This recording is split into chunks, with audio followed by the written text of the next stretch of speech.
और तमाम जो वीर चंद्र सिंह गढ़वाली योजना, पर्यटन के क्षेत्र में चलने वाली योजनाएं, उन सभी योजनाओं को विस्तारीकरण देने का काम किया है। लगातार आप देख रहे होंगे पिछले दिनों से हम लोग 2.5-3 महीने से लगातार प्रयास कर रहे थे कि हमारी जो यात्रा है वो प्रारंभ हो जाए। चार धाम यात्रा बंद थी और जब वो खुली, बहुत प्रयास करने के बाद पहले हम माननीय न्यायालय में गए, हाई कोर्ट में उसने रोक लगाई हुई थी कोरोना के कारण से। जब 2 महीने तक सुनवाई नहीं हुई तो हम सुप्रीम कोर्ट गए और सुप्रीम कोर्ट में भी उसकी सुनवाई नहीं हुई।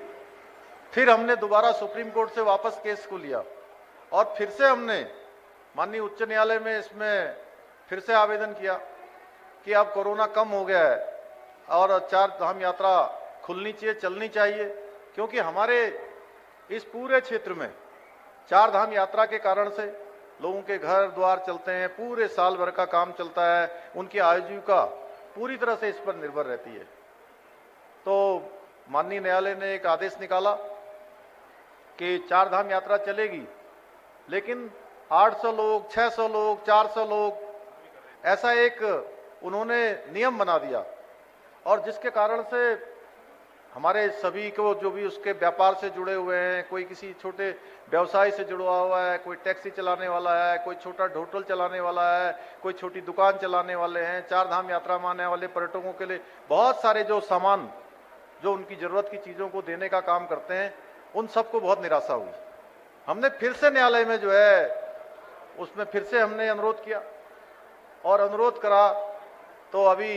ठीक मैं यहाँ आज ये माँ कुंजापुरी का ये मेला शुरू हो रहा है और इस मेले के शुरू होने से ठीक 2 दिन पहले हाई कोर्ट का अब पूरी तरह से सरकार के अनुरोध पर हाई कोर्ट ने पूरी तरह से चार धाम यात्रा को चालू कर दिया है। मैं बधाई देना चाहता हूं आप सब लोगों को और पर्यटन के क्षेत्र में हमारा प्रदेश आगे बढ़े उसके लिए हम लगातार प्रयास कर रहे हैं। पिछले दिनों जो चार धाम यात्रा नहीं होने के कारण से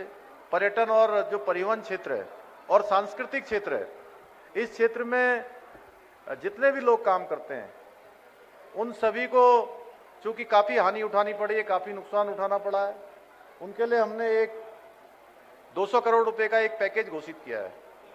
और उस पैकेज के माध्यम से सीधे अगले 6 महीने तक सबके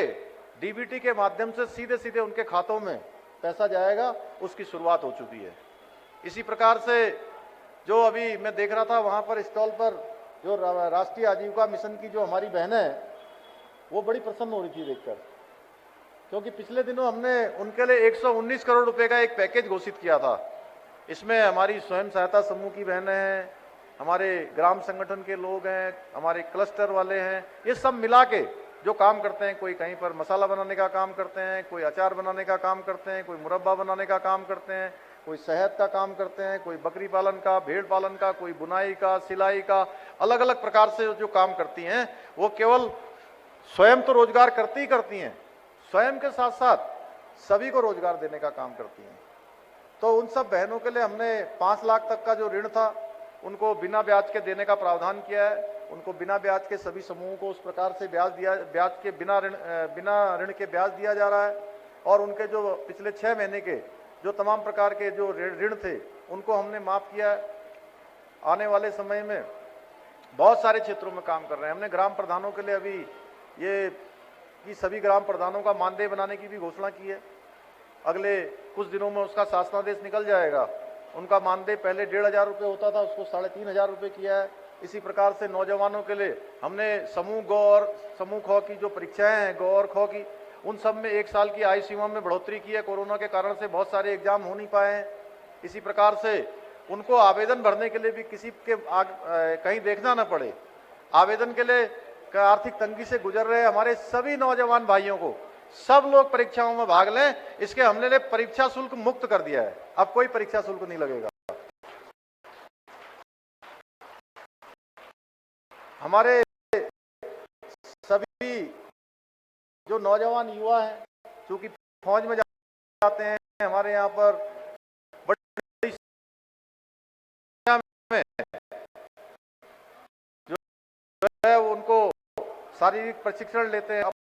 अपनी ट्रेनिंग करते हैं, अभ्यास करते हैं। हर गांव में एक ओपन जिम खोलने की, ओपन जिम वहां पर सभी गांवों में बनाया जाएगा। इस प्रकार से लगातार बहुत सारे काम कर रहे हैं। चूंकि माननीय प्रधानमंत्री जी के नेतृत्व में जिस प्रकार से पूरा बढ़ रहा है,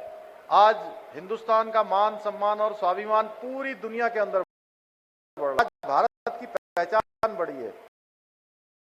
हर क्षेत्र में आत्मनिर्भर भारत, स्वाभिमानी भारत, शक्तिशाली भारत बनता जा रहा है। गलवान घाटी में जब देखा है सैनिक के परिवार होते हैं तो किस प्रकार की कठिनाइयां होती हैं, और जब जब भी भारत और चीन की बात आती थी, चीन के साथ कभी भी कोई लड़ाई की बात आती थी, तो 1962 से लेकर अब तक हमारे मन में एक ग्रंथि पैदा हो गई थी कि चीन शक्तिशाली है, चीन के पास ज्यादा, हमारे से ज्यादा अच्छी टेक्नोलॉजी है, उनकी सेना सशक्त है।